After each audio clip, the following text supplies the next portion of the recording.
Good morning, Rabotai. Breakfast in the class is dedicated in loving memory of and Lilui Nishmat Esther Bat Victoria, Alea Shalom, sponsored by the Shwai family. Breakfast in the class is also dedicated for the Refuah Shlema of Meir Ben Adelia, sponsored anonymously. And as well, this entire week of cold brew is dedicated in loving memory of Sami Sayed, Aleva Shalom, Lilui Nishmat Shlomo Ben Rivka, sponsored by his son Isaac Sayed. We also have one other beautiful announcement to do, where we have a special birthday that today's class is being done in celebration of the birthday of our indefatigable Haron Shochet. Congratulations. Happy birthday to you today for all of the hard work that you do in the synagogue. It's really, really special. So today is also dedicated to you as well. You know, our rabbis tell us, Ma'aseh Avot Siman Lebanim. The deeds of the parents, Siman Lebanim, becomes a sign and a harbinger for what exactly will take place in the lives of their children. And this beautiful mitzvah from the very beginning of Am Yisrael's existence is the mitzvah of Achnasat Orchim.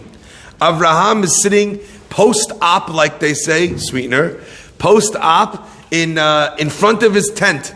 Now we have two EMT guys. EMT, I'm not sure what's the exact...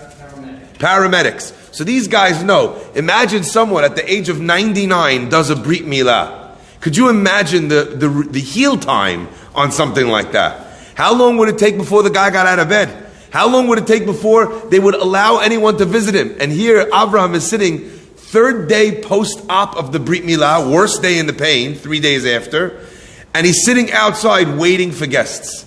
I don't need to tell everyone here, because we have a complete male audience, after a Brit Milah at 99, what it means that after Avraham saw his guests hesitating, Avraham runs to them. Think about what that means. Just the process of running in such pain. Chazak Baruch, Yavducha Amim.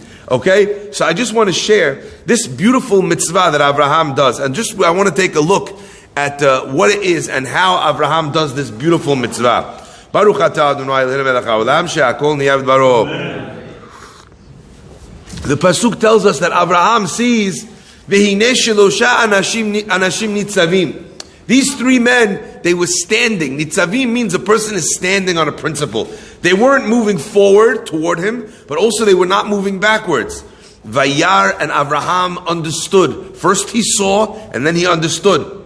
He ran towards them, mipetach ha'oel v'yishtahu ha'etz, and he bows to them. He tells them, please come to my house. Have something to eat. Have something to drink. But what does he tell them? He's going to give them a little bit of water and some bread. They agreed to come, and is that the meal that Avraham Avinu serves them? No, he serves them much more. Why does he do that? Now Rashi tells us this idea, emor me'at ve'aseh harbeh, that the idea is always under promise and over deliver. Tell them you're going to give him bread and water, and then give them, like Avraham gives them different kinds of meat, and he brings them butter and chardal and mustard and cakes and cookies. He brings them everything, okay? Oh, under promise and over deliver. However, I think that there's something else here as well, which is an important feature. And that is that Avraham understood that the people were hesitating. Why? How come they weren't coming forward? Because they didn't want to bother him. They knew he was 99. They knew it was a Brit Milah. Everyone knew about Avraham Avinu. In fact, we know that before he did the Brit Milah, he took a counsel with his close friends, Aner, Eshkol, and Mamre. Is this going to make me vulnerable to an attack if people know that I had a Brit Milah? He was such a personality in the day. He was a Time magazine's man of the century. You know, they only printed very few copies at the time, and it wasn't so often, so they had to be very choosy. But he made the front cover, okay? Rabotai, what's amazing is that he sees that they're not coming forward, but he also sees that they're not retreating. Avraham first sees, and then he understands. If they don't come, it's because they're afraid of bothering me. But if they're not leaving, it must mean that they need to come to see me. Avraham realizes that the only way he can actually address the fact that they're hesitant to come forward because they don't want to bother him is to make them feel that it's no bother. That's why Avraham runs. To illustrate to them, look, I'm fine. He runs to prove that he's okay. That's the point of his running. But not just that, Rabotai. He tells them, I'm going to bring you in my house, but it's going to be easy. It's just going to be bread and water. They're like, okay, fine. Bread and water? Imagine you told them, I'm going to serve you a 5-course meal.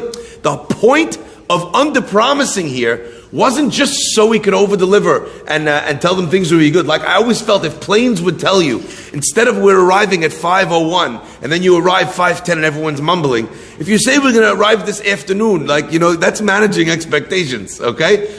I was on the phone the other day with the IRS. Baruch Hashem, everything kosher. I was on the phone with the IRS. They told me, we'll get back to you within 5 to 7 minutes. Right? Yeah, legit. 5 to 7 minutes. I was on the phone. I checked afterwards. I was on the phone with them for an hour and a half. 5 to 7 minutes, that makes you angry. Because it's so specific and then you don't deliver. Abraham not just is trying to manage expectations, but he's trying to make the person feel comfortable in his home. There was a great rabbi, the Rebbe from Bahash, and he was very famous for his extraordinary achnasat orchim. One day, a very wealthy businessman in the town comes to him and he says, Rabbi, I have a favor to ask from you. Rabbi says, sure, of course, anything. How can I help? He says, listen, I have businesses all around the world, so I get mail from different places internationally. He says, and the kids from around my house, all the kids from all these different places nearby, I think they collect stamps. So when these envelopes come in with all these interesting stamps, I think that they're going through my mail, and before I get a chance to read my mail, they're taking my mail. Would it be okay if I changed my address to your address? That way the mail would come to your address instead of mine, and I won't lose any important mail. The rabbi says, sure, no problem, happy to help. Next morning, after a few days later, the guy comes in front of the house, he checks the mailbox, he leaves. Next day, mailbox leaves. Next day, mailbox leaves. After a week, the wife of the rabbi says, honey, every day this guy, even though he's an international businessman, okay, he hasn't got one piece of mail yet. The rabbi strokes his beard and he says, he says, this is what I want you to do. Tomorrow morning, when you see him coming to the mailbox, flag him down. She says, why? He says, flag him down, tell him that the mailman has not arrived yet. Yeah.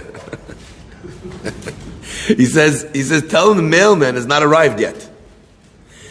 But it's not a problem. He should be here soon. He's welcome to come inside and wait for the mailman. Once he's in the house, sitting down, waiting for the mailman, offer him a bowl of soup. His wife says, what are you talking about? The rabbi said, this international businessman who had to reroute his letters because all of them were getting stolen hasn't received a single piece of mail. Maybe the reason why he's coming every day is because he's waiting for an invitation, because his businesses have failed, and the guy doesn't have food to put on the table. What a genius. That's called a genius in Hachnasat Orchim.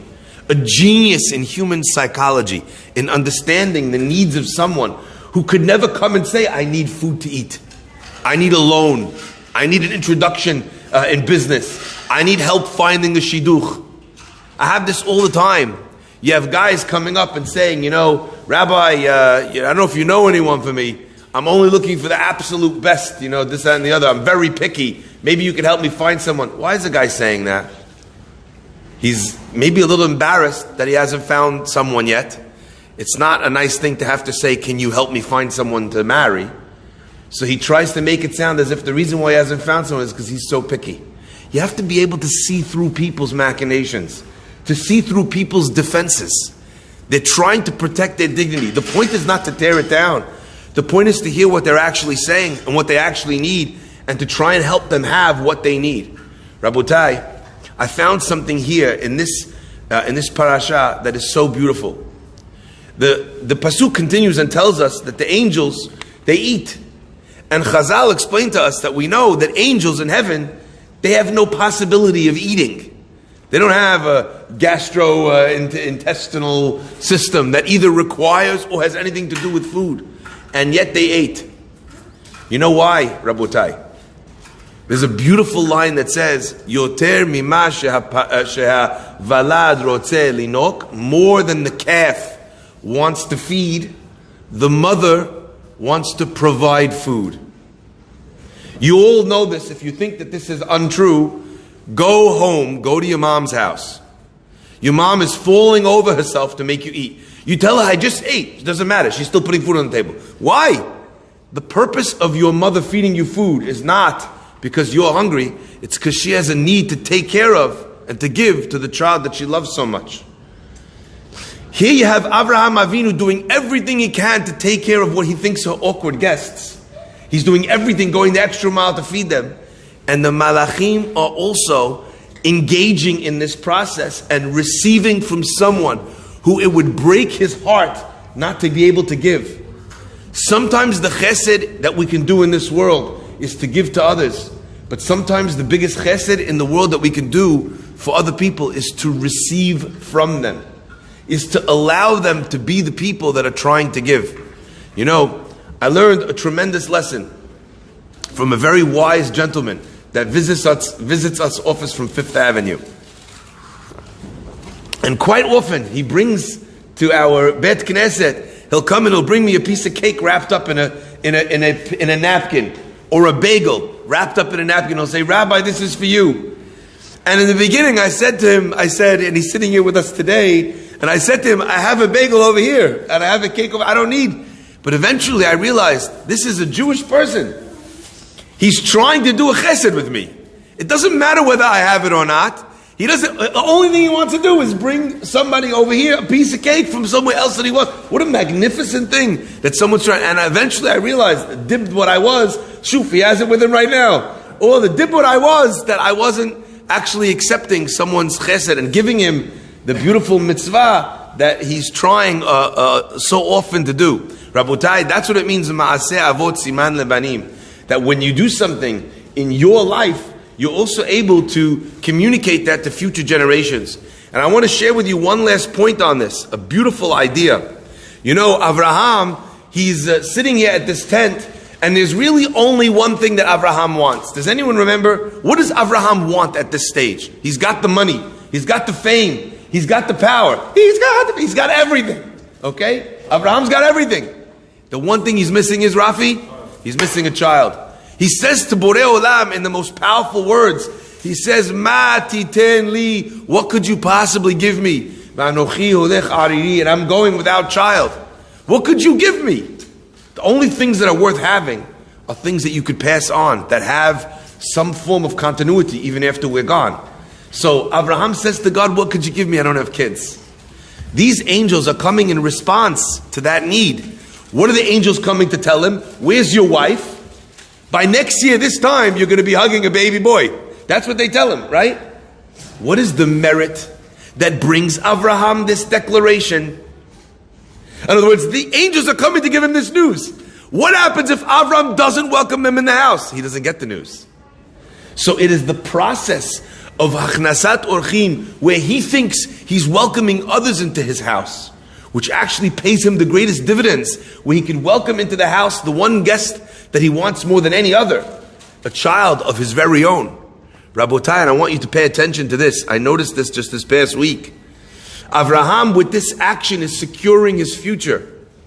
Like the Pasuk says, Ve'el habakar ratz Avraham. And to the cattle, Avraham ran. Now hidden in those words is something magnificent, Rabotai. Because we know that in just a short while, Avraham wants to get a wife for his son so that there can be a continuation to the Jewish people.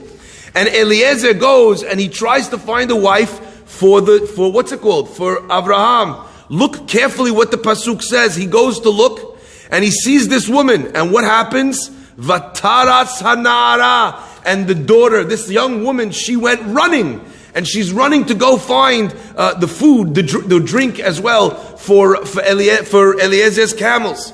So with Avraham's running, Ve'el habakar ratz Avraham, he's securing his future, the reward that he's getting a daughter for his son Yitzhak. He runs, she runs. But what's even more fascinating, Ve'el habakar ratz Avraham, Avraham thinks he's running to the cattle, but the word habakar is the same letters as the word Ribka, exactly.